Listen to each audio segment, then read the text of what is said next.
आज यहाँ पर हमारा जो ropeway and rapid transport development corporation है, जो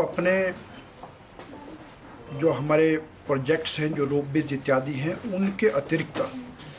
रेलवे के संबंध में भी काम देखने की जिम्मेदारी इस कॉरपोरेशन को दी है।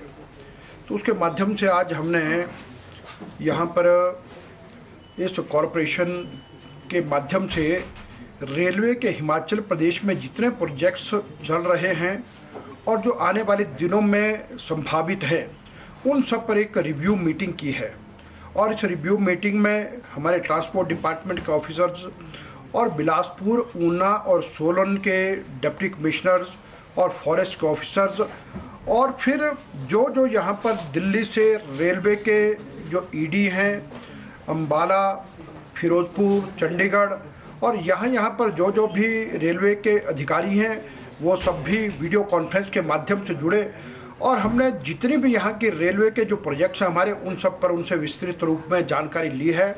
और उसमें जैसे कि एक तो हमारा यह है कि भानुपल्ली से बिलासपुर और बैरी तक जो रेल लाइन का काम चल रहा है उस पर, और उसके पश्चात यह है कि जो हमारा ये जो कालका से लेकर सोलन तक और सोलन के बाद शिमला रेल लाइन के बारे में, और उसी तरह से पठानकोट जोगिंदरनगर के संबंध में। और फिर अभी आने वाले दिनों में बहुत चैलेंजिंग सबके लिए आवश्यक है, जो देश के अंदर जो वर्तमान में वातावरण चल रहा है उसके हालात भी और देश की सीमाओं की रक्षा के लिए भी। तो जो हमारी बिलासपुर से लेकर के मंडी, कुल्लू और लाहौल स्पीति से होते हुए लद्दाख तक की जो रेलवे लाइन है, उस प्रोजेक्ट पर भी काम हुआ और जिस पर भारत सरकार के माध्यम से डीपीआर इत्यादि बनाने के लिए कोई 157 करोड़ रुपया जो है राशि दी गई है और जिसका 3-4 फेजेज में उसका काम चल रहा है और एक प्रीलिमिनरी सर्वे हो चुका है और जो लगभग लगता है को 85,000 करोड़ रुपए तक जिसकी कॉस्ट जाएगी। अब उसमें भी आगे जो भी कोई लैंड एक्वायर इत्यादि करने के जो काम है, कोई रेवेन्यू से जुड़े काम है, उन सब कामों को तेज गति से चलाएंगे। और उसके लिए हमने केंद्र सरकार से भी बात की और माननीय मुख्यमंत्री जयराम ठाकुर जी ने ये सभी विषय भारत के प्रधानमंत्री जी के ध्यान में लाए और केंद्रीय रेल मंत्री जी के ध्यान में लाए। और हमने